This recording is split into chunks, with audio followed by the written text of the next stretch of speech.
Hello and welcome to this week's episode of Bash Bros Sports Betting and Podcast. With me, as always, is my Bash Bro Nick Pastorello. What's up, Nick?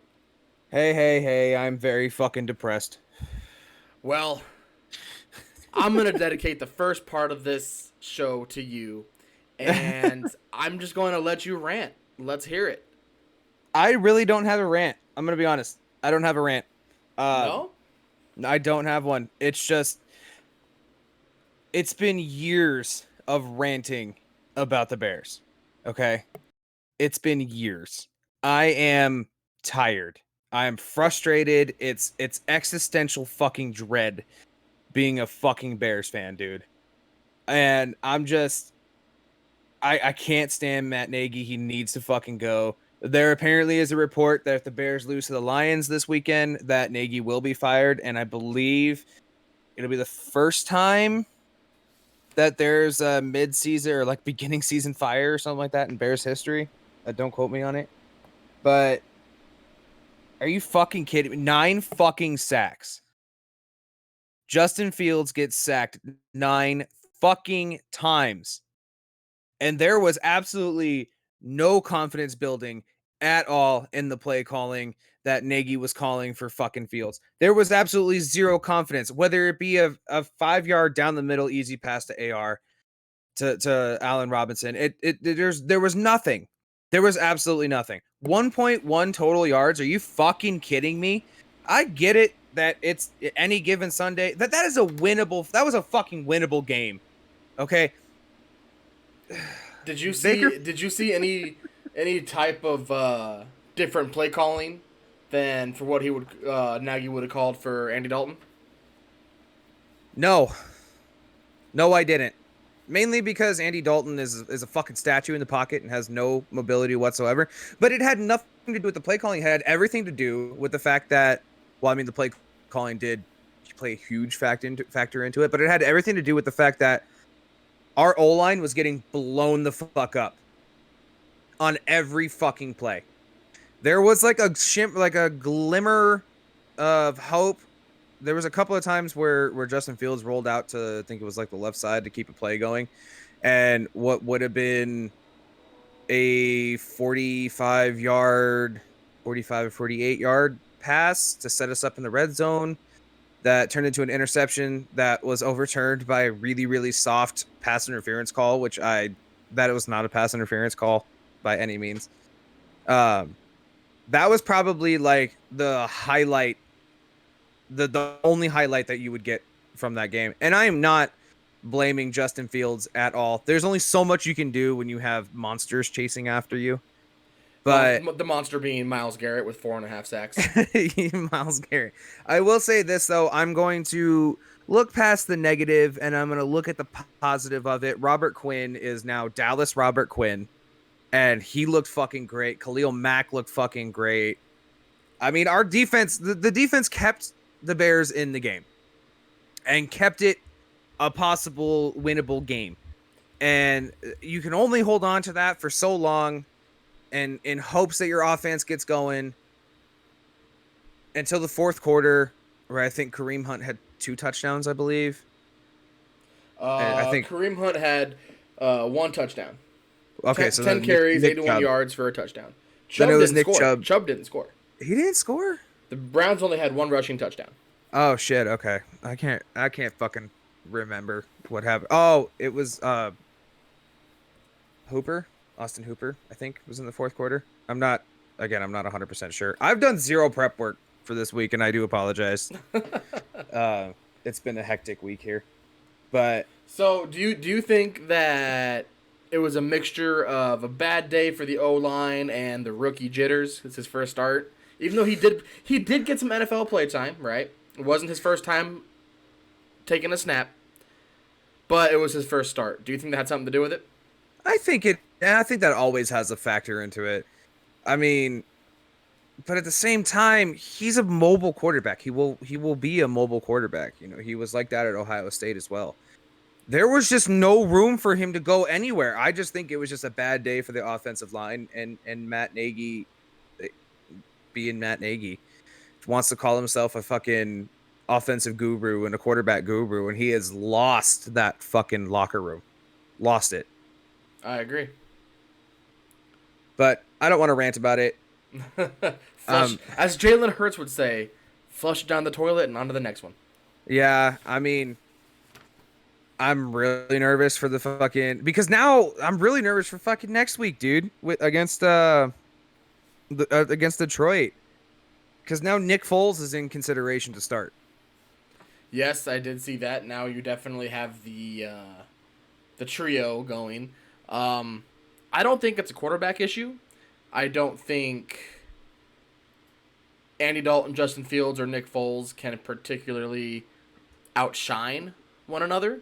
Not yet, at least. Hopefully, Justin Fields could get to that point. I think it's the coaching. I think the coach, he's got to go. Especially now is your time to try to seize control of the NFC North. Aaron Rodgers is going to be gone next year. Kirk Cousins is getting older. The Lions are, they're... I don't know, man. They're the Lions. They're the Lions. It's great to see that Stafford's doing great, though, away from the Lions. But we'll get to that. But, now is your time, dude. If you can get Justin Fields going, if you can compete in these games, you can win the NFC North. Not this year. Not this year. Not going to happen. Not going to happen. No, it's not going to happen this year. But next year, and I had 2 years... Go ahead. I'm just saying, next year or in 2 years, there's no reason why the Bears should not be winning the NFC North, barring any crazy signings from the Vikings, Packers, or Lions. Right. And that's what fucking bugs me, is because Justin Fields does have that glimmer that he can outshine Andy Dalton and Nick Foles. He does. He's got his legs, because that's like just exactly that. He is a mobile quarterback. He is able to scramble and keep a play going longer. He does show flashes of Patrick Mahomes, not so much the deep ball or anything like that, but just the fact that he can keep a play going for a receiver to get more open than he was, or to break away from coverage, or whatever the case may be. He has that glimmer. And Ryan Pace not spending anything on the offensive line, and your draft pick that should have been basically a Pro Bowl contending offensive lineman is out probably the rest of the season with back surgery. And how do you see that and not make any moves at all and say, it's fine? Or even try to beef up your secondary. And I know I talked about that last week, but the secondary is still a huge hole in their defense. There's only, I'm just glad that the front five was able to keep the run game kind of sustained until the last half.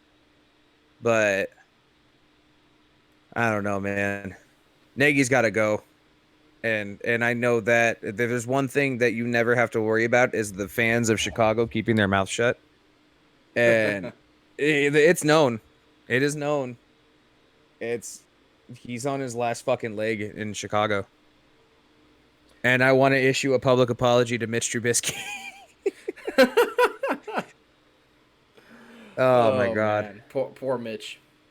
Poor Mitch, but he's thriving in Buffalo. Hey, but just remember, you drafted Trubisky over Mahomes. Just always let that sink in and boil your blood.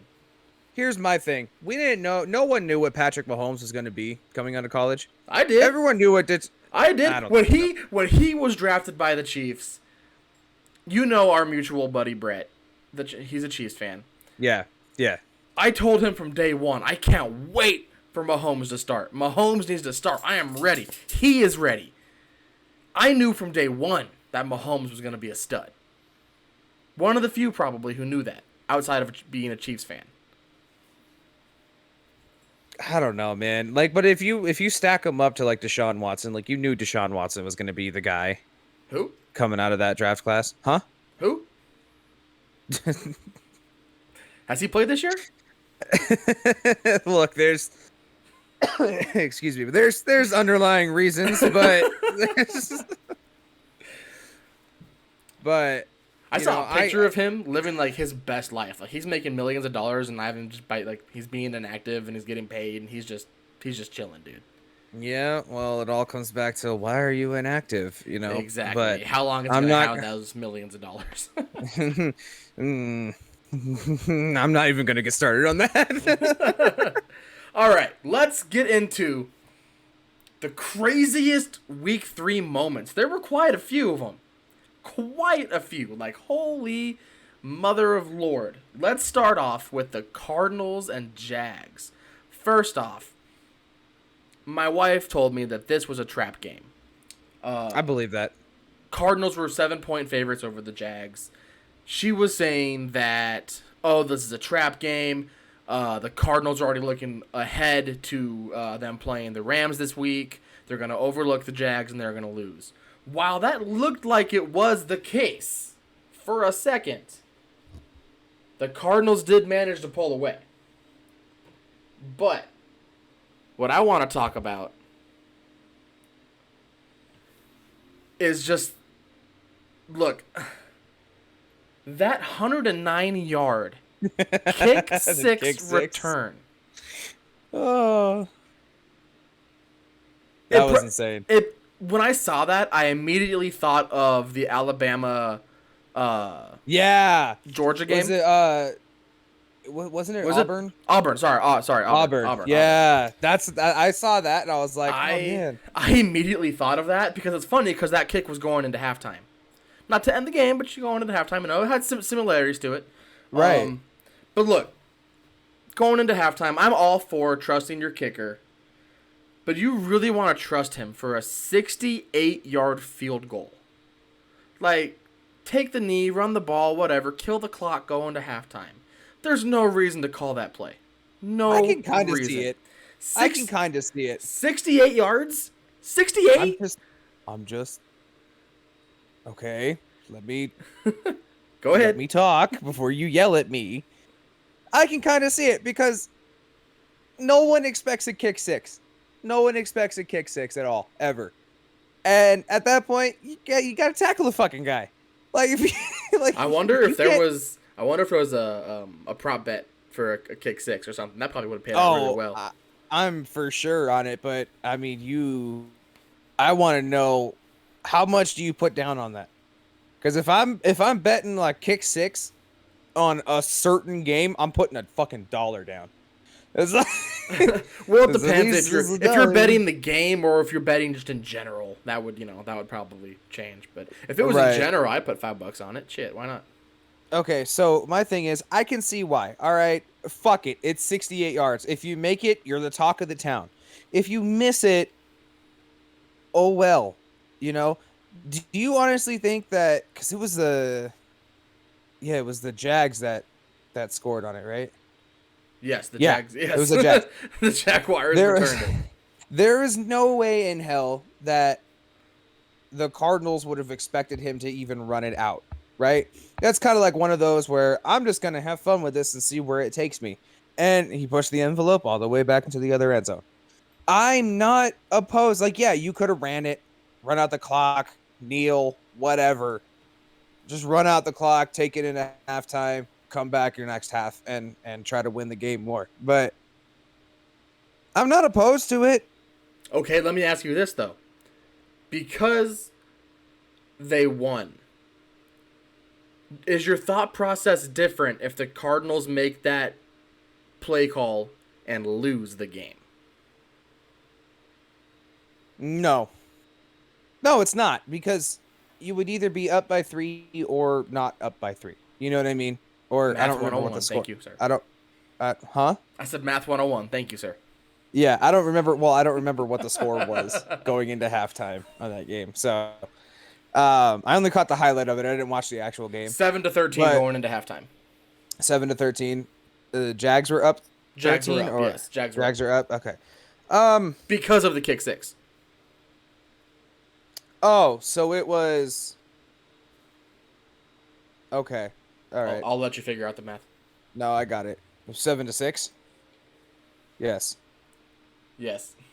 Okay, dude, I'm out of it right now, bro. Okay, so I'm doing the best I can. I'm fucking struggling right now, bro.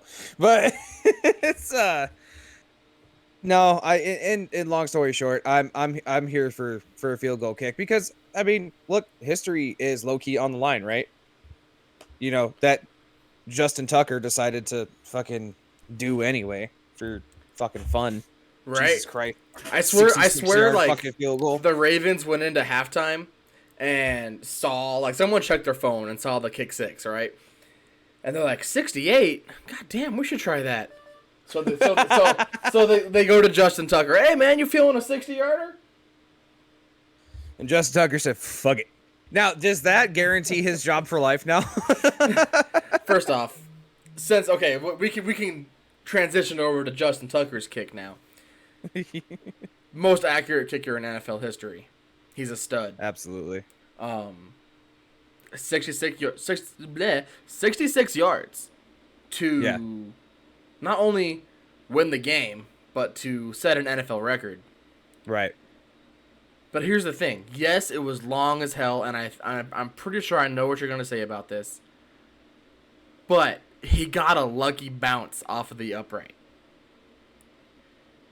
Are you still impressed? Must be nice. Must be nice to get a lucky bounce off of an upright. I wouldn't know what that's like. Oh man, I triggered some PTSD there. I wouldn't know what that's like. Thank you. I gotta look at it again, but I mean, what did it have the distance at all? Barely.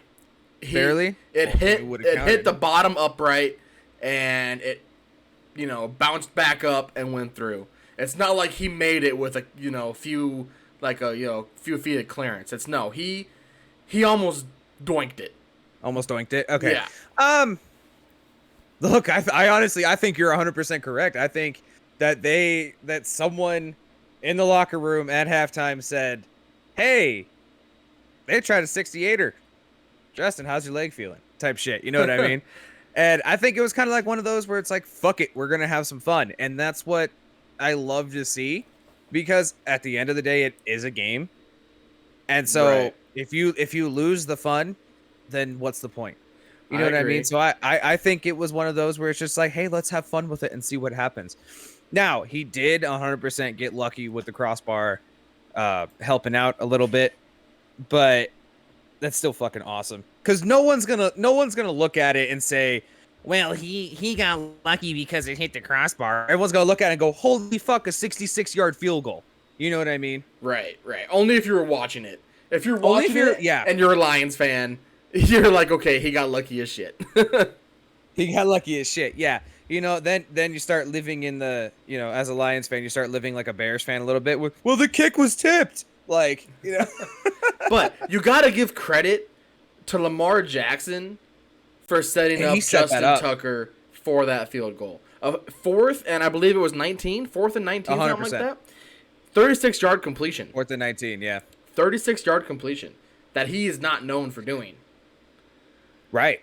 To set it up for Justin Tucker, who had missed a field goal earlier. Granted, he was 4 for 5 for the game. The Ravens need to find a way to get into the end zone. You cannot, you can, but you're not going to win a lot of games by just kicking field goals. Right. But sometimes the football gods look upon you. And that's exactly what happened. But at the end of the day, touchdowns are going to win you games more often than field goals are. So you need to figure that fucking shit out. And you got to figure it out quick. Because, yes, it is a 17-game season, but it's not like you're playing 4 games within that 17 weeks. You know what I mean? So you got to figure a way to get in the end zone. You got to get the offense clicking again. Do you think that, because what's their record now? 2-1? Yeah, they're 2-1, and they're about to go into the 3-0 Broncos. Ooh, that's something I want to talk about later.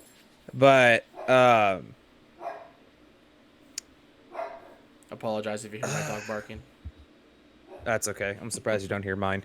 No, it's that Han barking in the background. It is. He's barking at the wind. Yeah, sounds right. No, I think it was great. I love it. It's great for football. The football gods were shining upon Justin Tucker's leg. All right, and I'm here for it. I love it. Give me all the anarchy. Give me all anarchy all the time. Okay. Here's some more anarchy for you. I know where you're gonna go with this. I don't think you do. I don't think you do. Okay. Okay. I'm going to transition over to New York and that anarchy. Oh. Specifically, Adam Gase. Okay. Oh boy. Okay. Oh boy. If you're calling for Matt Nagy, if you're calling for his head, you need to call for Adam Gase's head. Hands down. The man, 0-3 this year. They started last year, like 0-13? Something like that, yeah. Dude, they didn't have to wait until like the very end of the season when everyone was resting their starters for the playoffs. As the head coach of the Jets, he is 9-26. When do you pull the plug on that thing? Because holy shit. I wholeheartedly agree that Sam Darnold was not the issue in New York. My man's won 3 games in his first 3 starts with the Panthers, as he did in his last 13 games with the Jets. Right. So I think it's clear Sam Darnold, he wasn't the issue. No. Now, no, not even in any way, shape, or form. I don't think Zach Wilson is an issue either. I think Zach Wilson is but he's not the answer. He's not the answer, no, but he's a Band-Aid for sure. You know, I think the Jets go 0-17 this year and pull another world's first 0-17. Yep. I think they pull another first round draft pick and get the number 1 overall this time. Sorry, I was pulling up some stats on that. Oh, you're good. I don't know. It'd be interesting to see what happens, but Gase needs to go. He does. He 100% needs to go. He should have been gone last 100%. year. I don't even know what the fuck they're waiting for. You're 9-26 lifetime as a Jets head coach. You went 0-13 last year. You're starting off 0-3 this year with who you thought and who your GM thought and who hopefully what your fan base thought was going to be the answer at the quarterback position, and it clearly isn't. Now, I don't know if it's a problem that it wasn't the answer to the question that you needed. Sam Darnold was not the problem. You downgraded. Right. You downgraded Sam Darnold to Zach Wilson. You downgraded. That's not fair to say, though. That's not fair to say because Sam Darnold, yeah, he's showing off right now in Carolina, but also Zach Wilson's only played 3 games. You cannot, I don't know what his stats are for this year. I know it's not good because I think last week he threw 4 picks. I think he's about like at 7 picks on the season with now tied with Trevor Lawrence. Let me ask you this: is that a victim of bad play calling? Words are difficult. Or is that not reading a defense properly? Or is it just shit luck? I think it is him being a rookie. I think it is the bad play calling. I think it's a little bit of everything. But you're not going to fix anything in New York until Adam Gase is gone. I don't care if you go 0-17 and get another first-round draft pick. If he's still there, you're going to have issues. That's fair. I get that. I can see that. At the end of the day, it doesn't matter who you're in the court for, whether it be Sam Darnold or Zach Wilson. The fact of the matter is Adam Gase needs to have his head on a stake right now. Because there is absolutely no way that you should have a job at a professional level being 9-26. Okay? There is absolutely no fucking way. There is no excuse by any means. 100%. I agree. And I don't see, and in my opinion, if you go 0-13, dude, you're already gone. The fact that you gave him a second chance. Exactly. The fact that you gave him a second chance is just... I know. Now, granted, he went 0-13. I think they actually won, a couple games in a row after that, or tried to go on, a little bit of a run there. But still. It doesn't matter. What's the run? 3-13? What's that going to fucking do besides ruin your draft chances? Right, right. I You think know that what I actually mean? didn't that actually cost them the number one pick, and then they ended up It did. losing that to the Jags for Trevor I don't Lawrence. know. I don't know if it. I don't know what the tiebreaker scheme is for top one pick if you both go 0-16. I don't know what the tiebreaker is. Is it points against? That is a great question. I don't know. But either way, no one was going to beat out the Jags for the number one draft pick. They knew that they were tanking week 3, guaranteed. They knew that they were like, fuck it, let's just lose everything. But it doesn't matter. It doesn't matter exactly what you said. It doesn't matter who you pick up in the draft. It doesn't matter as long as Adam Gase is still there. I And this is think the same fucking situation that the Bears are dealing with. The only difference is 2018, you go 12-4, 19 and 20, you go 8-8, and you make the playoffs 3 years in a row. Granted, first round fucking exit, whatever. But at what point do you sit there and say, bro, this ain't it? This ain't working. This ain't working. Because it happened last year where, and I said this last week, and I will say this until Nagy is fucking fired. But when he gave up play calling last year, we won 3 games in a row. Yep. And then he took play calling over again, and then we lost again. And at that point, how do you let's take it higher than Ryan Pace, McCaskey. How the fuck do you see that as the owner and look at it and say, you know what? I like this. Bro, sell the fucking team, start over. You want them to sell the team? You want the No, Bears? it's- I- Or are it's a you just joke. okay? I was It's gonna a- say it's I don't know at this point. I don't know with you. You're so emotional with the Bears. I don't know. it's a fire everyone kind of thing. Now, Like, did I read correctly that the Bears are looking to move away from Soldier Field? yeah, or- they're looking to go. They're looking to go. I believe to Arlington Heights, which is a suburb of Chicago. Okay. Do you I think like it it. might do them? I like it. Good. New place, new me type deal. I like it, and But- I hate it at the same time.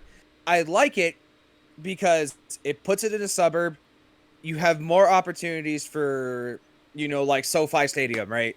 Where you have that little shopping center and then it's a stadium connected to it. I just feel like it's in a better area. You have the opportunity to build a stadium with a dome on it. But at the same time, that was one of the iconic levels of Soldier Field, is the fact that it's an only outdoor stadium. It's got history upon history in it. It's got the fact that it's an open stadium, so you have to brave the weather. I love it. I love Soldier Field. Now, I don't think it's actually going to happen, Okay. but there is a chance. I know that the mayor of Chicago approved scout locations, I believe.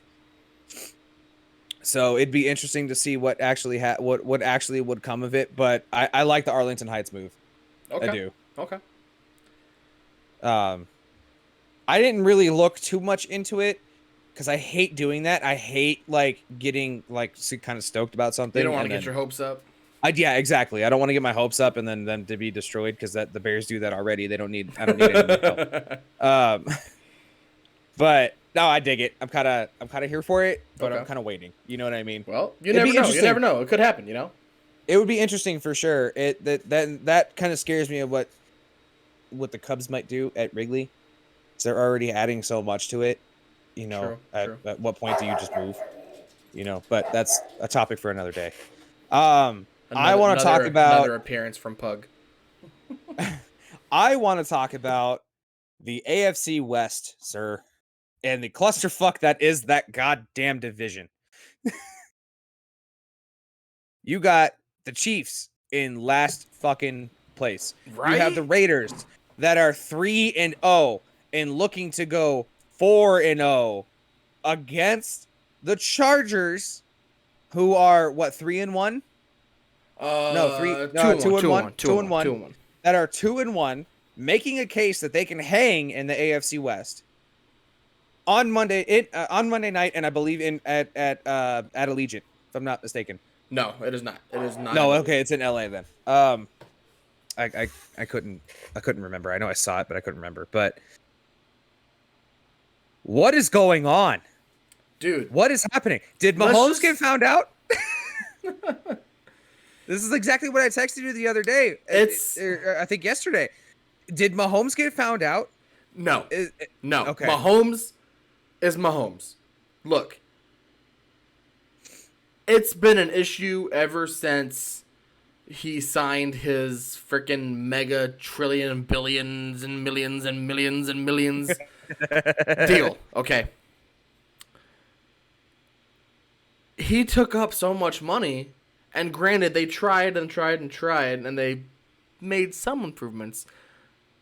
But if you even going back to last year's Super Bowl, his offensive line failed him. 100%. He has not even 2 seconds to make a read before he's scrambling for dear life. But he did that anyway. Right. He has done that anyway. There's a difference from scrambling on your terms and scrambling on the defense's terms. Right. No. So trust me, I understand. Yeah. No. I get that. Don't fucking get me wrong on that one. I understand that they're scrambling on your terms and scrambling because the defense is breathing down your fucking neck. But at what point do you sit there? That motherfucker had 2 interceptions last night. Or Sunday. Today's Tuesday. Sunday. He had 2 interceptions, and I want to say that one of the interceptions he should have just thrown away. I believe it was one on a no-look pass as well. He tried to you need to stop doing that because defenders know when that shit's fucking coming. You're not going to be accurate with it 100% of the time. I'm not saying that you need to dial back how you play the game because clearly it has worked for you in the past and will continue to work for you. But every single fucking play is almost a fucking no-look cross-body pass. Really? Now, I will agree with you. I will agree with you on that. There is a hearty difference between scrambling on your own terms and scrambling because you're going to die. It sounds crazy, but it's true. No, it's 100% true. It's 100% true because that's it. And I hate bringing it up again and I'm going to cry. But that's the whole reason why Justin Fields is as talented as he is. Because he is one of those that he will scramble on his own to make a play go longer to hopefully get more yardage out instead of scrambling to save your fucking life 9 different times on Sunday. Yeah. They need to fix the O-line. Everything else is there.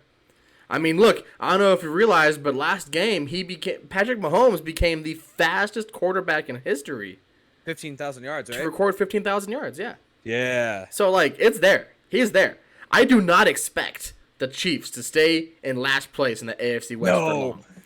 Dude, we're only 3 weeks in. I know, 100%. We're only 3 weeks in. Now, granted, that I'm just saying real quick. I'm just saying, granted, that division has severely impressed me. It's getting to the point 3-0 Broncos, 3-0 Broncos, 3-0 Raiders. You got the 2-1 Chargers, and then you got the Chiefs. It's talent. It's so much talent in that division. Right. But I just they're not gonna stay there long. Now, granted, last week I said the Raiders are a wild card team. After their game against the Dolphins, I don't know, dude. They could win that division. Derek Carr leads the NFL in passing yards right now. Right. 1,203 yards. He is trusting his arm. He is trusting his receivers. He is making the long ball play, which he lacked last year. Right. Now, granted, excuse me, third and Renfro? What the fuck? Third and Renfro, dude. But I think it's going to come down to just a dogfight in that division between the Chargers, the Chiefs, and the Raiders. It's going to come down to whoever has the divisional record. Because I don't expect the Broncos to keep up that 3-0 pace. Because, yes, they have been impressive, Teddy Bridgewater, best completion rate in the NFL right now at 76.8 yards or 76.8%. I almost said yards. Jeez, that's not He's very got good. he's got the he's got the fifth best quarterback rating in the league at And the fewest 116.4 and 0 interceptions. But Yup. but while that's all impressive, look at who you've played. The Jets, the Giants, the Jags. They're combined 0-9. Yeah. Yeah, I thought about that today, actually, while I was, like, thinking about what we were going to talk about. And granted, this goes back to what I said last week, too. They're a pro team for a reason. Right. A 3-0 team, a 3-0 start is hard to do no matter who you play. No, I'm talking about who they played, the 3-0-3 teams. Right. That's what I'm saying. A 3-0 start is impressive. It doesn't matter who you play. It can be the worst team in the league every week. But they are professionals, so they're there for a reason. They're there for a reason. Now, next week, they're playing the Ravens. What do you think?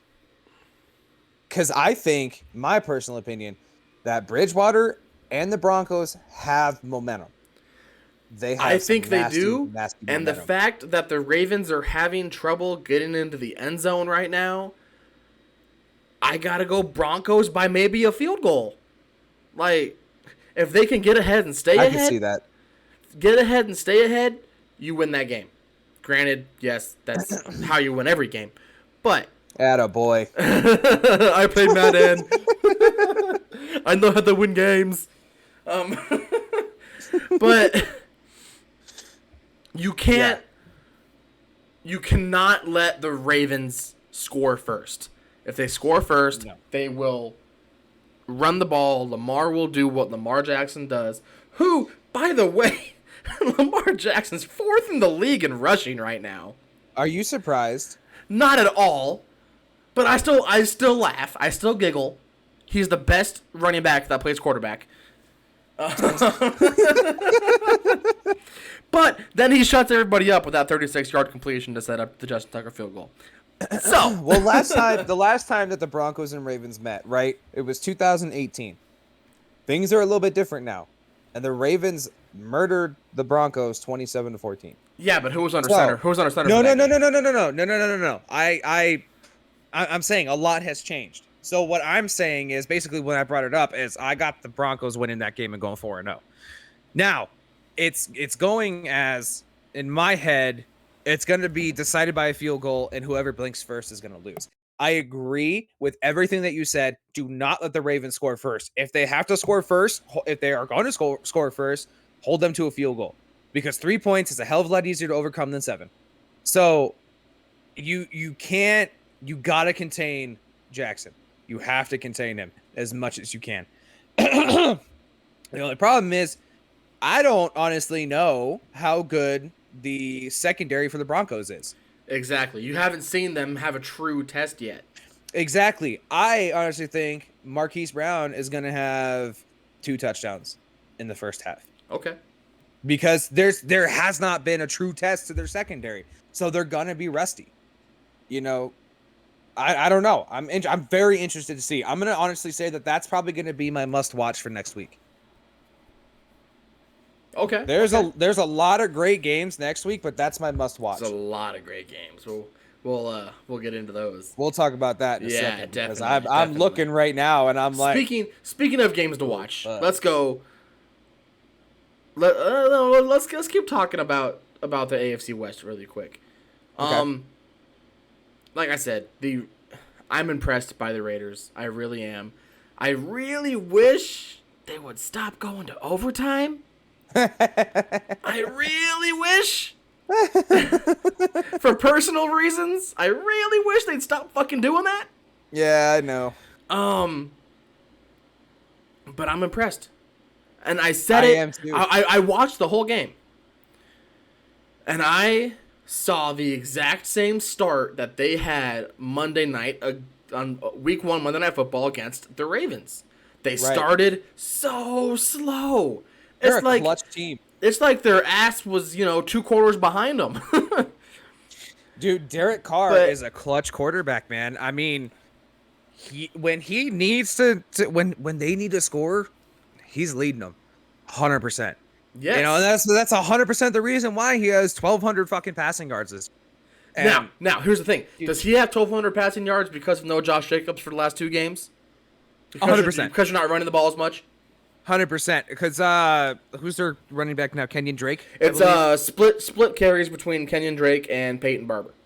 Okay, losing Josh Jacobs hurt them so bad. And my fantasy team. But well, get fucked, nerd. But I've lost the past 2 weeks. Okay, I'm not having a good time. Um, but I picked up. Well, I traded for Taylor Heineke, and I am 100% on the Heineken train, baby. Speaking But of, anyway, wait, hold on. No, hang on, we'll finish the AFC West and then we can go get a and then Heineken. I'm fucking so down for the Heineken train, bro. No, so fuck. What was I saying? I'm trying to get there. Okay, so losing Josh Jacobs, losing Josh Jacobs 100% hurt. So you really needed Hunter Renfro, Suggs, I think is his name, and Darren Waller to really step up. And granted, I know that there's more players, but these are only three that I can name off the top of my head right now with no prep work in front of me. But they really needed to step up, and they have. I don't think that this 3-0 start is a fluke. The Raiders have always been a good team. They've always been that pest of a fucking team that, well, not always been a good team, but They're you know looking what I like mean. a second half team. 100%. They are, and the downside of that is what happens when you meet a 4-quarter team. Exactly. Or what happens when shit starts working in the first half and you're ahead, and then all of a sudden you gotta start killing. Well, at that point you turn in. Well, no, at that point you turn into a 4-quarter team, and you keep your foot on the gas pedal. But can they? Honestly Can think, they is the question. I think they can. I really think they can. And I know this is a bold statement, 3 to 4 weeks into it, but my prediction for the Raiders becoming a divisional winning team is looking more and more true. Granted, you have the Broncos, you got the Chargers, and you cannot forget about the Chiefs. Granted, just because that they're negative right now and last in the AFC West 3 weeks in should not fucking mean anything. um And you know, but they are rolling right now. They have all the momentum, and when Josh Jacobs comes back, it's just going to add more momentum because now you have your workhorse back. I agree. It's going to be really interesting to see, and the AFC West is 100% going to be the division to watch this year. Yeah, I agree. Because even like we've said, even though the Chiefs are in last place, they're coming. They're coming. No, you can never count them out. Do not look backwards. Keep going. Because guess what? The Chiefs are coming, and so are the Chargers. Justin Herbert has looked... Justin Herbert. I was right? I don't know, dude. Yeah, you're right. Bleh. Okay. I was literally like... I was looking at a different stat when I said Justin Herbert, and I got... dude. Oh, anyway. Justin Herbert. 4th in the league in passing. 956 yards. And he has 2 receivers in the top 10. One of them being Mike Williams. He's so good. Dude, he's looking so better and better every game. So, while we're sitting here... You said that last week, too, While we're sitting here talking about the Raiders and the Chiefs, you cannot count out the Chargers. Now, absolutely not. Like you said, Monday Night Football... Raiders, Chargers, that will say a lot about these teams. 100%. And that, honestly, might be the deciding factor in the division. Look, I think it's a little early for that, but it'd be great for momentum. It's going to be huge, though. It's going to play a huge factor. Can fucking mark my words on it. It's going to play a huge factor. Because exactly what you said earlier when we started talking about this, it's going to be separated by how many divisional wins. Yes. So that's going to play a huge factor in who comes out on top or who snakes another wild card spot. 100%. Jesus, I just looked at the final score, the final scores, because I was looking for the Chargers game. The Jets got blanked 26-0. Holy shit. Yeah. That's why I've been calling for Adam Gates' head. Yeah. I didn't know that was the final score. I didn't know that was the final score. But I mean, I'm just man. But let's transition from the AFC West. It's gonna be one to watch for sure. I'm excited. I can't wait. Let's talk about your game of the week last week. Bills and Washington football team, right? No, that was mine. It was the Rams and Bucks and Rams. That's right. I forgot. Let's do this. And then we can go to the Heineke train. Yeah, we need to talk about that. That needs to fucking happen because that was a game. That was a blowout, but it was a game. So, look. Okay. All right. Hit me. What you got? You had the Rams winning. I had the Bucks winning. And you owe me money. And we bet on that? Yes. Okay. I mean, yeah. We probably did. I don't know. But yeah, honestly. That's the thing. Anybody can tell me that I owe them money, and they'll be like, oh, from that bet. And I'll be like, well, you're probably not wrong, but what bet? I probably made the bet, but remind me what the bet was. No, we did not bet. I was just fucking with you. I could not wholeheartedly take your money. So, first quarter, 0-0. Great game. Looked like a stalemate in the first quarter. Mm-hmm. And then in the second quarter, here come the Rams. Yep. 14 points in the second quarter. Bucks score in the second quarter. Halftime, it's 14-7. Now here comes the fun part. With the Rams scoring 17 in the third quarter. 20 in the second half. You say 20 in the second half, but the Bucks scored 17 in the second half. No. The second half was the shootout that we thought was going to happen for the entire game. However, the deciding factor was that the Bucks could not get the ground game going. Tom Brady Yep. was their leading rusher for 17 yards. 14. Was it 14? I thought it was 17. No, it was 14 yards. Oh, my God. 3 carries, 14 yards, and 1 touchdown. I was going to say, but he scored. Oh, my God. Here's the thing. You know it's a shootout. You did not establish the ground game. Exactly. You ran the ball 13 times the whole game. You threw it 55 times. Of those 55, Brady completed 41. That's a fantastic day. Yeah, no, 100%. I mean, any quarterback would love to even just get 41 passes out, let alone complete 41 of them. Right. So, no, it's definitely huge. What was it, 432 yards? Dude, that's a great fucking game. That is a fantastic game. But you gotta pass the threshold. You gotta get through that fucking line. And I'm mad that I didn't watch it.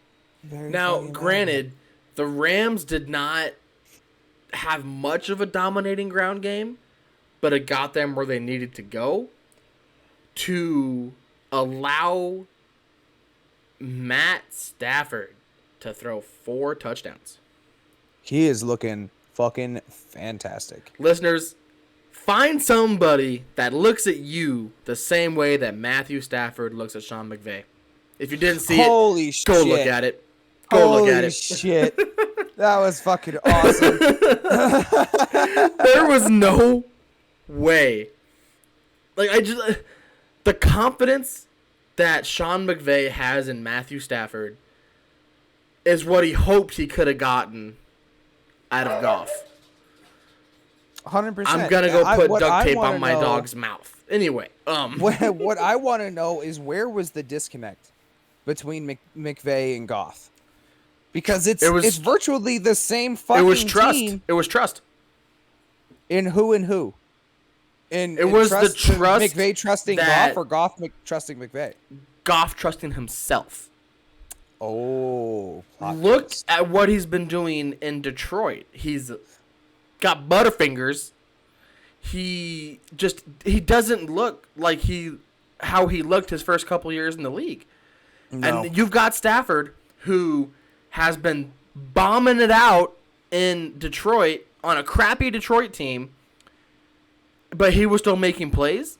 He was constantly in the top half of the league in passing yards, and he can make those plays. Stafford is a great quarterback, and watch out for the Rams. And I said it last week too. I said Stafford, because I even told you that he's like my kind of MVP watch right now. Yes, because he's a fucking fantastic quarterback. He was just in a shit situation in Detroit.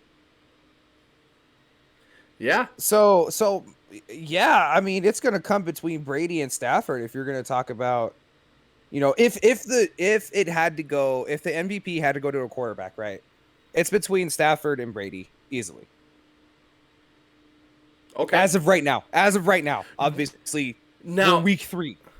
Right, but you not consider with Derek Carr 3-0, 1,200 passing yards. I'm a little bit. Are you getting I'm there? Or maybe Josh offended. Allen? Josh Allen, his MVP self. You're missing one more person. I don't want to say it. Say it. I don't want to say it. Say it. No. I will not acknowledge it. Fucking say it. You're missing one more person. Say it. Fucking Kyler Murray, dude. Exactly. Kyler fucking Murray, dude. The Cardinals are 3-0.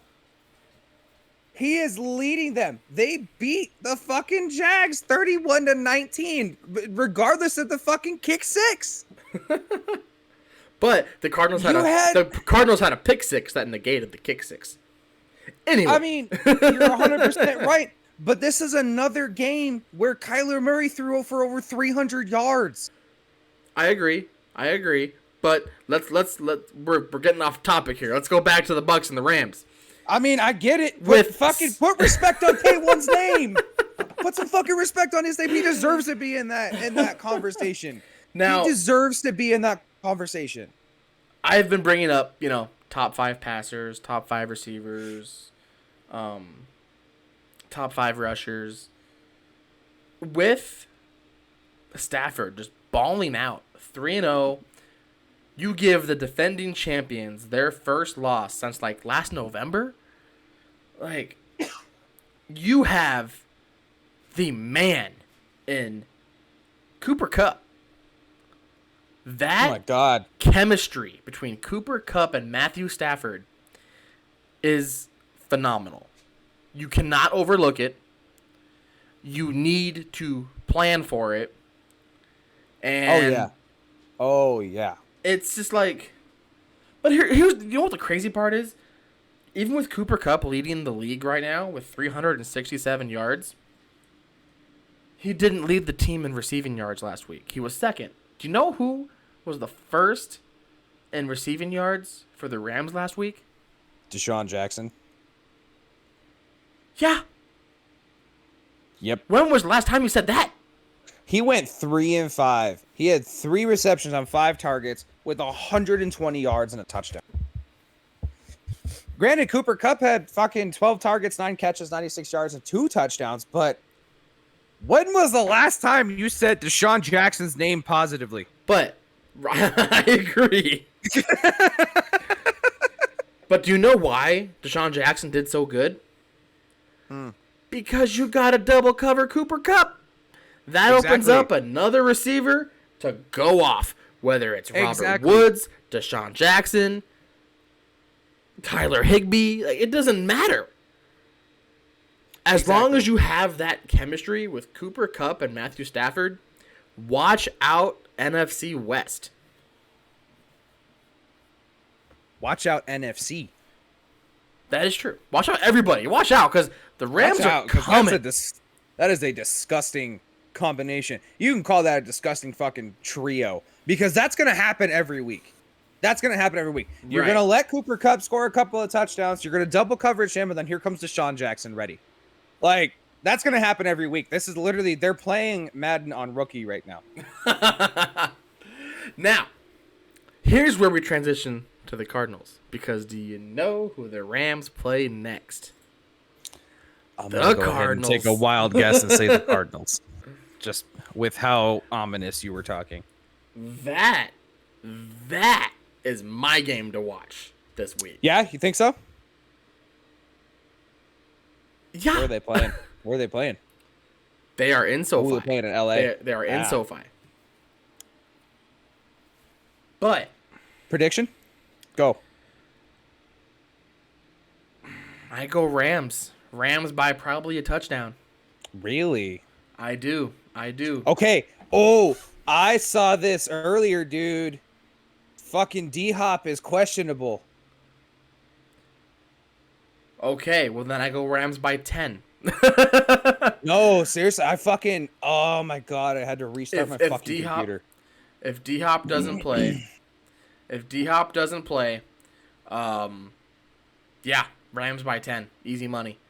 Yeah, I have to see. I gotta try to find where I was when I saw that, and I was like, "Are you fucking kidding me? That he's questionable? He got hurt. What the fuck? Justin Fields is hurt. God, Justin Fields got sacked for 9 times. I'd be a little sore too. I guess it was his hand. Well, you never know. He could have fallen on it. But anyway, I gotta find it. So just continue because it said something about his ribs. Okay, yeah, yeah, getting speared. Yeah, yeah, that'll fucking do it. But anyway, sure. Yeah, he is questionable for his ribs. So if he doesn't play, that's an easy Rams win right there. But here comes my hot take. Oh boy. Whoever wins this game wins the NFC West. Oh, that is a spicy take, sir. Reason being, the Niners are falling off. We'll get to the Niners in a second. And my bad man, Aaron Rodgers. I'm fucking mad about that. We'll get to that in a second. But I just, I don't know what's going on with the Seahawks. Like, they're hanging in there, and then they're not hanging in there. And look, the NFC West and the AFC West right now are my 2 best divisions in football, in my opinion. No. Yes. Respectfully, no. But anyway, so with the NFC West, I just don't see the Seahawks competing and keeping up. I believe injuries are getting to the Niners, and if D-Hop plays for the Cardinals, that would be great. But it's going to be a shootout with the Rams and the Cardinals. And at the end of the day, quote it, hit me back up in December, January. Whoever wins this game will win the NFC West. I'm interested. That's for sure. Now, you cannot discredit Russell Wilson by any means. The man has You can never, ever discredit him. So far, I mean, he's got 597 yards passing with 6 touchdowns and 0 interceptions. You can't discredit that Ever. by any means. Never, ever. But I wouldn't necessarily count them out yet. I'd say give it to week 5 and then go from there. Give it 2 more weeks, and if they're still kind of teetering and they haven't passed the Niners yet for the 3rd spot, then I would start questioning. The Seahawks do play the Niners this week. So okay, we'll see. So that's going to be an interesting game to watch. Because it's in San Francisco. So if San Francisco can pull out that win, I am counting out the Seahawks. I count them out already. Because if you drop that game to the Niners, either the Cardinals or the Rams are going to be 4-0 and rolling hot and heavy. If you drop to 1-3, I don't see it, dude. I know it's early. But I do not see it. Okay. Yep, here it is. DeAndre Hopkins, injury, ribs. We'll see. So he's not going to practice all week, and you'll know 48 hours before. So it's going to be interesting. Gotcha. It's definitely going to be interesting. You also have to look out for Marquise Brown being out too. It's questionable with an ankle. Okay. So I'm interested. This is going to be fun. Both AFs, both West in both conferences are fun to watch right now. I agree. It's a bloodbath, and I am here for it. Yeah, 100%. That is good old fashioned football right there, between both of those divisions. So it's definitely going to be interesting. Is there anything else you wanted to talk about before I go off topic? Nope. I was actually ready to steer us over to go get a Heineken. Wink, wink. There we go. Bro. So, I believe I had the Bills winning, and you had the Heineken train. I said if they could get ahead and stay ahead. But you had... They were never ahead. They never led that game. They never led that game. You had Washington winning that game, did you not? Yes. You're off. Look, I don't care. I don't care that the Bills just blew you out 43-21.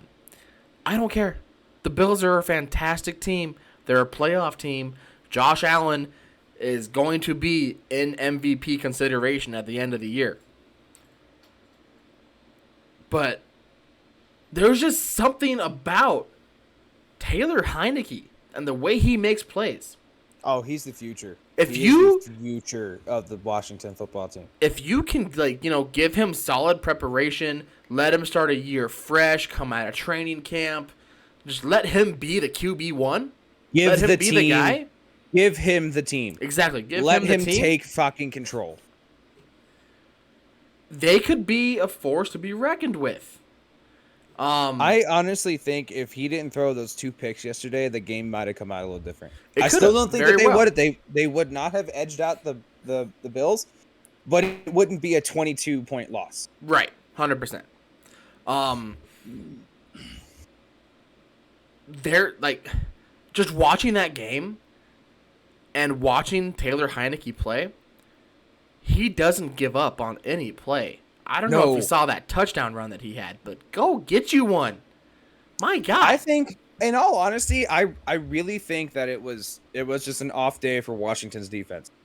I really do. Because it is very uncharacteristic to give up 20 points in a single quarter. Right. Because if their defense would have held up, you did score 14 points in the second quarter. So...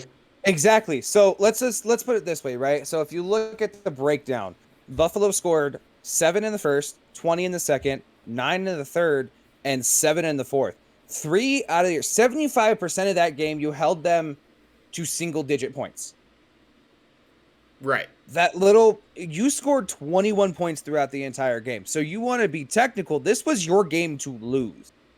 Let's just say, for all intents and purposes, you let them fucking score 7 points in the second quarter, right? You're only down by a fucking touchdown. And you did hold, I want to say that 9 is just 3 kicks. I want to say. I didn't watch the game, unfortunately, but yes, it was field goals. Yeah, 3 extra points. Yeah, okay. So or extra points. Whoops. 3 field goals. My bad. Sorry. Yeah, 3 field goals, right? That's a winnable game. That's a winnable game at that point. 100%. It's not 43, it's 36-21 now. I think they go because they're look, you you can't get down on yourself to lose to the Bills. You can't do it. No, they're always a good team. I know for a fact that they will march into Atlanta next week and win, or this week, I should say. Who, Washington? Yes. Hell yeah. Hell yeah. Matt Ryan is not a mobile quarterback. He is a statue in that pocket. Their offensive line have always been question marks whenever they play. Washington's defense is disgusting, especially their pass rushers. So I'm honestly going to say that Washington comes out with like 5 sacks next week. Okay. Easy. Because Matt Ryan doesn't have the legs. He's going to get fucking obliterated. I think it's an easy touchdown win for Washington. Okay. I would have him winning by 7. Okay. I agree. I wholeheartedly agree. I am here for a Heineken. 100%. I'm all for Taylor Heineke, bro. I'm all in on him. He's the guy. He's that guy, pal. He is that guy, 100%. So, speaking of that guy. No, great. Acknowledging people who are that guy. I know where this is going to go. And I only have one thing to say about it. My bad, man, Aaron Rodgers, baby. I only have one thing to say about it. I will give you the floor first. Jimmy G and the Niners fucked up by giving more than 15 seconds on the clock for Aaron Rodgers. 37 to be exact. No, I'm saying he fucked up giving more than 15 seconds. Oh, well, yeah. If you kick that ball off with 15 seconds left in the fourth, you're forcing a hand at a Hail Mary. He's good at that. But I don't see it working out like it did. I don't see that. Look, your fucking secondary shit the fucking bed. Not the Packers. The Niners secondary shit the bed. That was, what was it, 3 or 4 consecutive 15 to 20 yard passes to set up for field goal range? He only needed 2 passes. And he hit like 3. He was like, fuck you, I'm going to make this a chip shot. Granted, look, it shouldn't have come down to a field goal. No, the Niners should have won that game. Barring that last play at halftime, you're going into halftime at 17-0, except, they had to put in fucking Trey Lance and let him scramble for a touchdown. Time expired. But anyway. Tell me how you really feel. You're up 17-0. You're looking good. Okay, Trey Lance scrambles. Come out of halftime, you lay a dud. But the last episode we had, keep in mind, the Packers have had 2 games since we have our last episode. They did? Yeah, they played on Monday night, and then they played again Sunday. That's right. Yeah. That's right, because we talked about, because we had said if they lost to the Lions, then the Bucks and Bills game should have been flexed. Yep. That's right. I remember now. So to answer your question, back on our last episode, where I addressed where is Aaron Rodgers' mind? If his mind is there, we're good. We're good, bro. We're good. Look, I'm going to talk unbiasedly about it, because you obviously, being a Bears fan, you know my feelings about the Fudge Packers. But see, I try to not be biased with you and the Bears. That's your problem. That's your problem. I'm trying to be nice. I don't give a shit. It's not my fault you're about the Bears. It's not my fault your quarterback gets sacked 9 times. Exactly. It's not my fucking fault either. So I don't know what you want me to say. At this point, I have hit the point of being a Bears fan where I just don't give a fuck anymore. I'm not going to let it ruin my fucking day. Okay? I'm done. I'm just going to enjoy football and move on with my day. But I don't think, in all honesty, the Packers should not have won that game against the Niners. Not in the second half. We didn't deserve it. No. At all. Honestly, at all. And I'm not talking just about the second half. I'm talking about all 4 quarters, right? Okay, so you go into halftime up 17-7. You don't score anything, not even a fucking field goal in the third quarter, but you let the Niners score 7. The Niners outscore the Packers 14-13 in the fourth quarter. You, as Jimmy G, as an experienced veteran quarterback, should know not to leave a dangerous fucking quarterback with 37 seconds left, and all he has to do is make 2 20-yard passes. Now, granted, with that 37 seconds, even I was amazed. Okay, if it's something like with back a couple of years ago with the Cowboys, minute 12, that's way too much time to give Aaron Rodgers. Oh, 37 seconds. I am not gonna lie, I questioned it. No, I questioned it. I did not. I watched that game, bro. I watched that game, and I saw that the Niners were kicking off with 37 seconds left. I was like, that's too much time.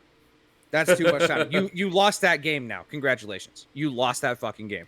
It's either going to be blown coverage in the secondary and it's going to be an 85-yard fucking touchdown, or you're going to let him get into field goal range with 3 seconds left and kick a game-winning field goal and lose by 2. And what fucking happened? No, so, you cannot sit there and give Aaron Rodgers anything more than 10 to 15 fucking seconds. You can't. I wholeheartedly agree. But do you want to know where I'm concerned for the Packers? Where? Is now granted, Devontae Adams is a beast. Number 5. He's actually tied, I believe, with Tyler Lockett for 4th in the league for receiving yards. Yeah. Of Aaron Rodgers's of his 23 completions, 12 were to Devontae Adams. Of his 33 attempts, 18 were to Devontae Adams.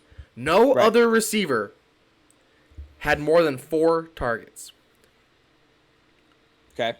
Is Aaron Rodgers relying on Devontae Adams maybe a little too much? Now, granted, when I asked that, Devontae Adams did make it public that he told Aaron Rodgers, look, I don't care if I'm double covered or triple covered. You got to trust me. You got to trust me to make the play. Right. But if you trust him to make the play and he doesn't haul in 12 of his 18 targets, we lose every game. But that's the difference, though, is Devontae Adams is that guy that you can rely on. Now, it could also end up being a Cooper Kupp and Deshaun Jackson situation where you hit Adams so many times, they put double coverage. We both can't talk today. Tongue twisters, bro. They throw double coverage on Adams, and then it leaves another receiver, MVS, just for, an example's sake, right? He only had 4 targets, though. No. I'm saying for future reference. I'm saying for future reference. If now teams are obviously looking at it and saying, like, look, it's no secret that the connection that Rodgers and Adams have. Just look at the offseason, where even Adams even said, if Rodgers doesn't come back, I'm not coming. When Rodgers leaves, I leave. You know what I mean? So it's no secret what the connection that those two already had to begin with. But it's only going to work out in your favor. Because it's either you target him 18 fucking times, he catches 12 out of the 18, 3 touchdowns, right? Come out in the second half, huh? Oh, I thought you were saying that he had 3 touchdowns. I was like, he definitely did not have 3 touchdowns. No. I'm saying I'm saying best case scenario with a 12 for 18, right? Right. So let's just say 3 touchdowns. You go into halftime, whoever you're playing, let's call it, the Niners, right? The Niners come out and say, make adjustments, say, okay, we're going to double. Anytime Adams is on the field, we're going to double cover. Now you leave Marquez Valdez-Scantling. What's his last? Scantling? Scantling. MVS. Now he's open, and he's a long route runner. So he's going to be gone 30, 40 yards down the fucking field, and Rodgers has that arm strength to hit him.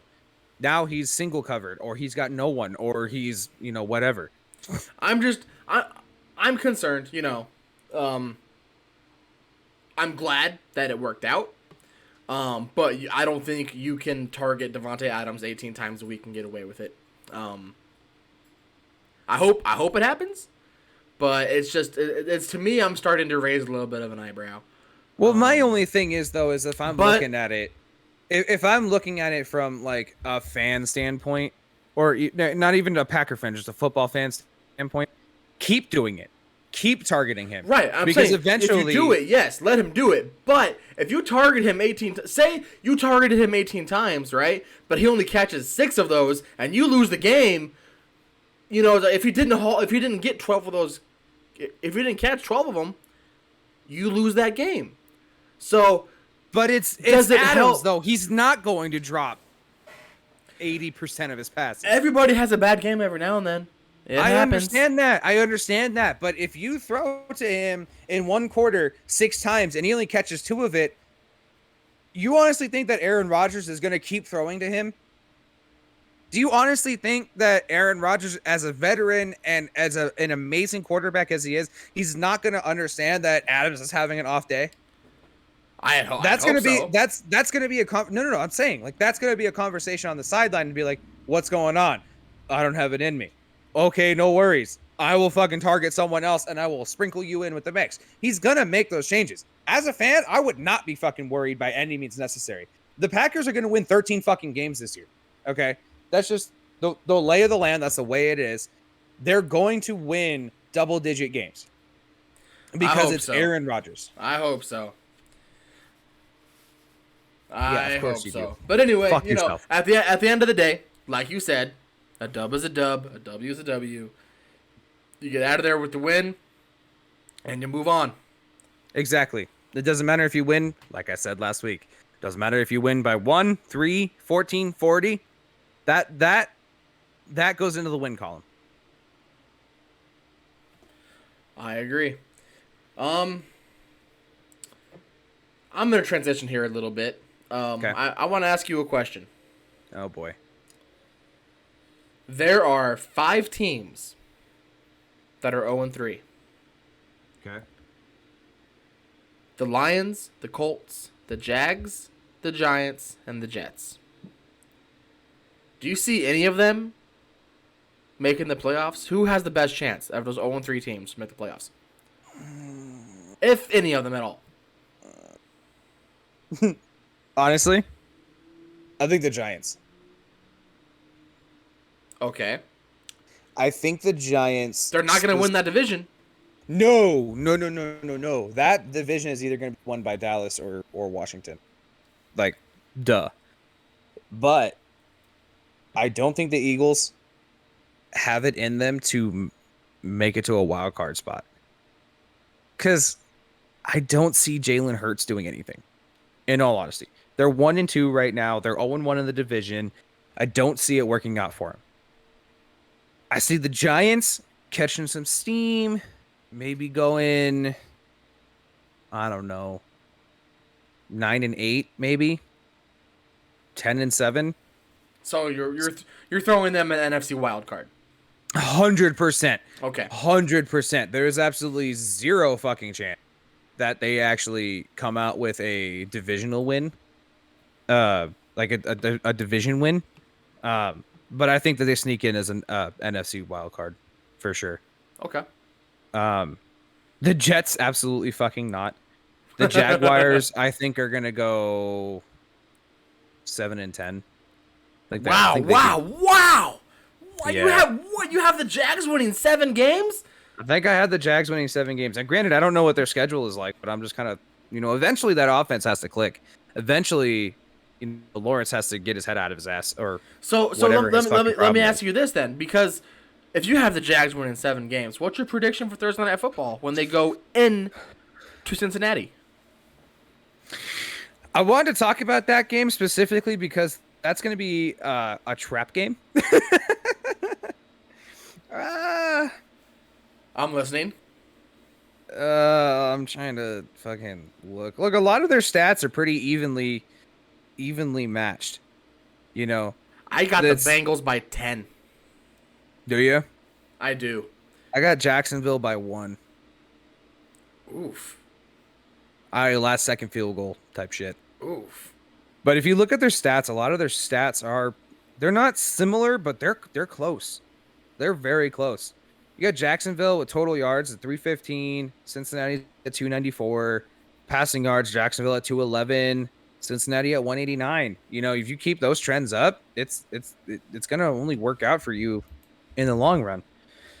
You know, their rushing yards are the exact fucking same at 104.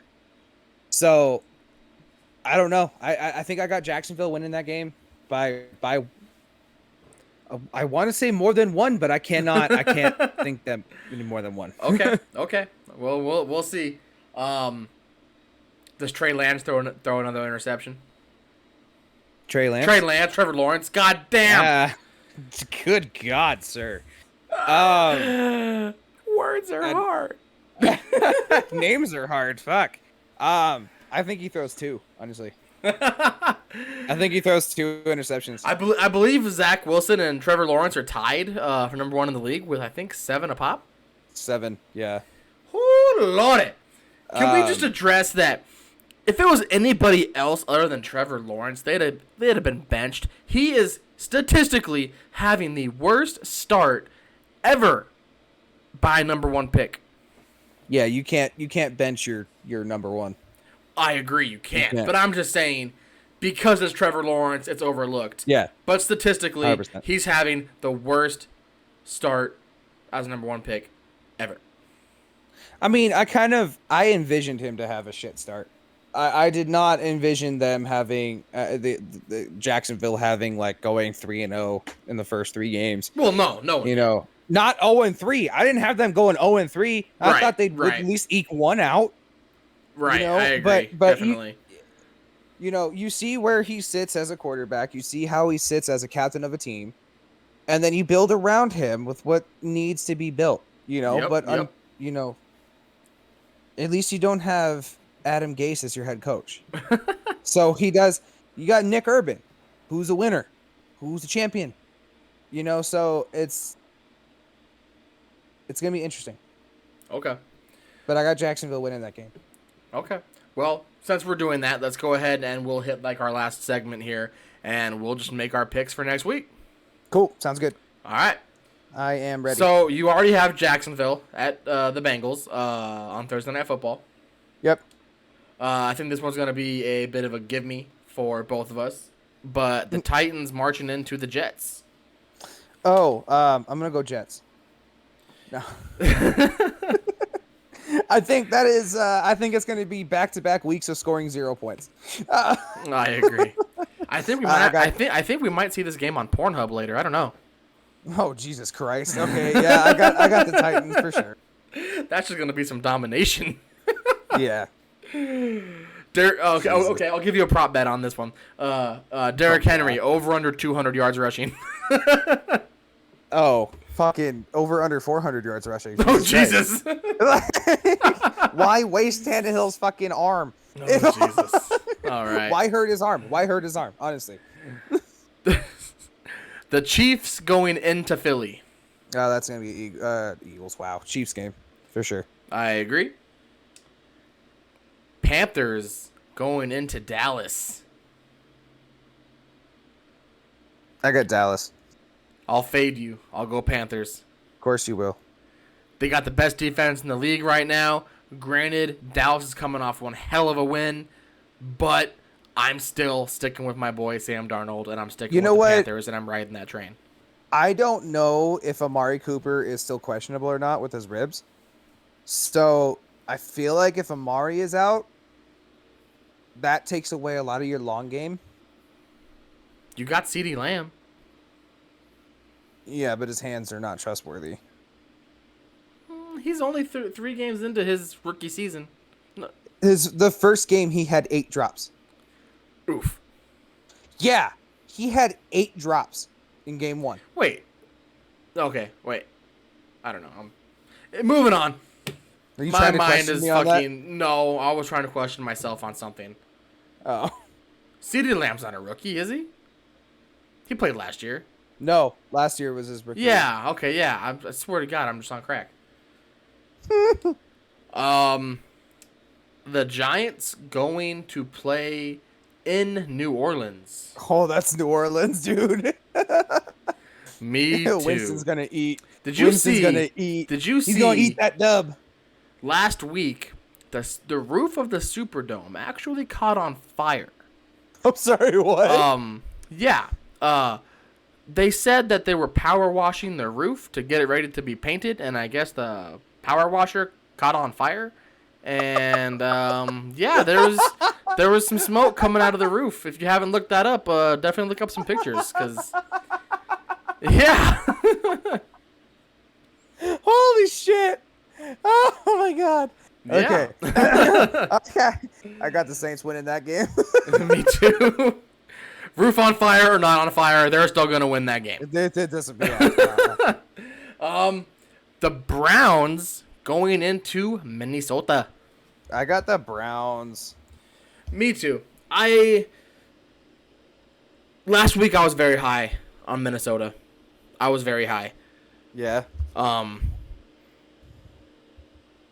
I feel Did like they I win have last a week? different outlook on them. Did they win last week? No, they did. 30-17. But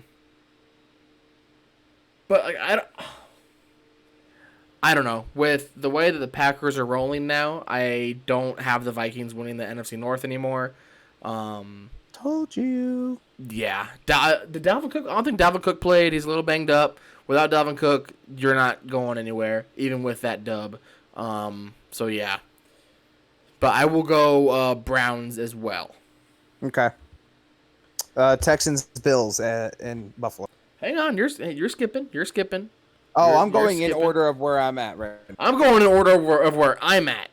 I'm Okay, asking whatever. the questions here. All right. Ah! Lions at the Bears.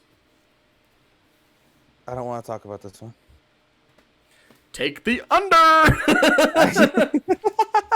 Honestly, I gotta see who's starting. I gotta see who's starting for Chicago. Okay. Too early to tell. I think this one's too early to tell, but honestly, who do you got? Look, the Lions are gonna win a game eventually.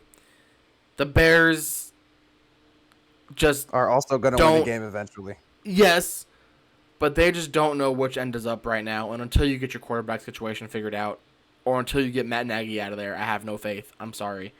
I'm going Lions. I'm gonna go Lions. Yep.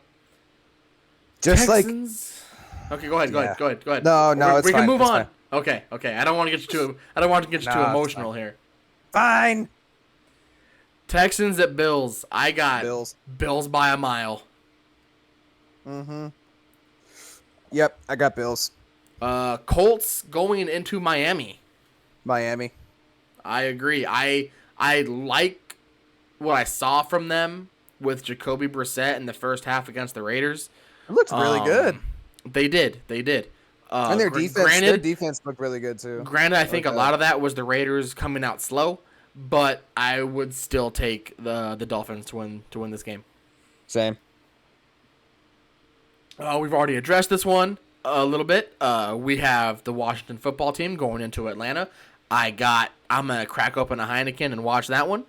Hey, grab me one too while you're at it. All right, let's go. I got Washington. I got Washington by minimal touchdown. Okay. We got the Hawks going into the Niners. I got the Hawks. I got the Seahawks. The Niners are still a little bit banged up. Jimmy G didn't exactly impress me on Sunday. So I think Russell Wilson is gonna Russell Wilson. Okay. So I think I agree. I think I got the Seahawks on that one. I agree. I go Seahawks as well. Cardinals at the Rams. We've already addressed this. I got the Rams. I got Stafford. Stafford's gonna Stafford. I got the Rams if D-Hop doesn't play. Okay, so you're saying if he does play, you're going to go Cardinals? Yeah. Okay. Now, what do we got coming up? Let's go Steelers marching into Lambeau. Oh, I believe Big Packers. Ben already has his walker on the plane. I've never Yeah. ever seen like he when he scrambled. I don't know if you saw it. When he scrambled did. and he tripped over himself. Yeah, that was Big was Ben. abysmal. Oh man. I got Green Bay in that one. Look, Big Ben is playing football exactly how a 37-year-old should be playing football. Don't look at what Tom Brady's doing. He's not. Okay, oh, if you could see the look that I just gave the computer screen when you said that. Oh man. God. Yeah, I got Green Bay on that one. Yeah, me too. Hands down. I go Green Bay by at least 10. Yeah, that's safe. Yeah. Okay, we got the Ravens going into Denver. That'll be a good matchup.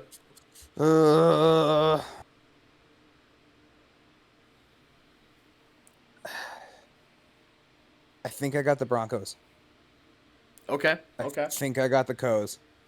Honestly, just because I don't give a fuck if their opponents were 0-9, you're still 3-0. That's a lot of momentum. I'm just to make it interesting. I'm gonna go with the Ravens. Okay. Yeah, I think the Ravens have all the motivation in the world to win this game, especially coming off of that field goal from Justin Tucker. Unfortunately, someone's got to lose this game. I hope they tie. I hope they tie. Just more anarchy in the AFC. Exactly. West. I want the anarchy in the AFC West. I want the Broncos to go 4-0, but I just feel like I have to go with the Ravens on this. Understandable. Okay, let's go. Tom Brady and the Bucks. It's a homecoming. Going back to Foxborough. Didn't they go back last year? I think so, but there's something special about this game. No, the last time the Bucks and Pats met was in 2017. Okay, so yeah, they did not play last year. Okay. It is a homecoming. It's a homecoming, and there's something special about it because Brady is like, I think 60-some yards away from passing Drew Brees for right? For number one overall in passing yards. Yeah. What better motivation is there than to get that feat in Foxborough where it all started, and to kind of stick it to Bill Belichick. Of course. Who, by the way, just real quick, stop making Mac Jones throw the ball 50 times a game. He's not that guy. He's not that guy. You're trying to make him Brady. He's not Brady. He's not that guy, pal. All right, let's stop that. Let's stop that. If he throws it 50 times against the Bucks, it's a wrap. 6 interceptions right there. It's a wrap. All right. Yeah, I definitely got the Bucks by 14. At least. Shit. Yeah. All right, and then we're going to go into Monday Night Football. AFC West, baby. Raiders at the Chargers. Tie.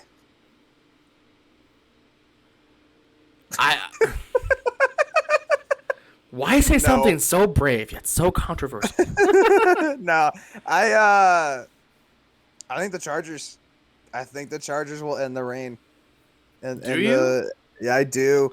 Justin Herbert is Justin Herbert, bro. I think that that's it. Last time they met with Justin Herbert and Derek Carr was December of last year, and the Chargers won by 3. So, okay. God You're damn. gonna go Raiders, huh? No, I'm gonna have to go Chargers too. But but the wild card in that is Josh Jacobs. he won't play this one. I don't know. He's still questionable. I haven't read any injury report or anything. But I gotta go Chargers. Herbie is just like, and yes, I'm calling him Herbie because he's my guy. Herbie fully loaded. Herbie is fully loaded, bro. He's fully loaded. Yeah. I think it's gonna be a great game regardless. However, the Raiders cannot come out slow like they've been doing 2 out of the last 3 weeks. No, and You if they can't. do come out slow, then that's Chargers all day. It's a wrap. Because It's the a wrap. Chargers, yeah, If the Chargers can go up 2 scores, it's done. yeah, easily. I'm trying to see. The last thing that I saw was that Josh Jacobs was, well, he was obviously was out for the Dolphin game, so I think he's upgraded to question. Well, still, I feel like it's all, the game will be decided in the first quarter. It all depends on how the Raiders come out. If they come out slow and sluggish like they have been in the past, 2 out of the last 3 weeks, it's done. If you give Justin Herbert a 2-score lead, it's a wrap. Yep, I definitely. But I take the over. I take the over in that game, 100%. I don't know what it 100%. Is. I'm shooting craps blind here. I am going with the over, and I don't even know what it is. Any day. But oh, speaking of, this is a fantastic way to end. Okay, so oh no, story time. Oh boy, my wife gets a $25 free bet on her William Hill. She asks me what I think. So I said, here, let me see your phone. So I made her a 5-leg parlay for $25 that would have paid $800 on a $25 bet. She said no. She said she didn't like them. And guess what? Oh, they all hit, didn't they? They all hit. Oh,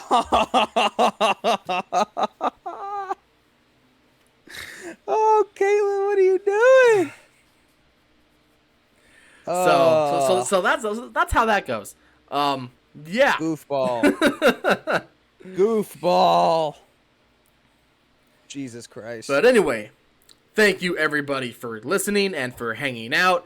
It has been a pleasure to talk football, and I can't wait to see you guys and talk to you guys next week. And make sure to like, comment, subscribe, follow us on Facebook. Reach out if you have questions. Call us out if you got a hot take that we think is wrong, or we got one that you think is wrong. We are all for the debates. Call us out. Also, if you have a pick of the week that you think is a wrap, please message us or leave a comment. We'll talk about it next week. 100%. All right. I think I'm good. How are you feeling? I'm good, man. I'm ready. I'm ready for week 4. I'm freaking pumped. I can't believe it's already week 4 though. I know. It feels like it's been going quick, but we got 17 games this year plus playoffs. We're going to get our fill. So, All right, guys. See you next week. Bye.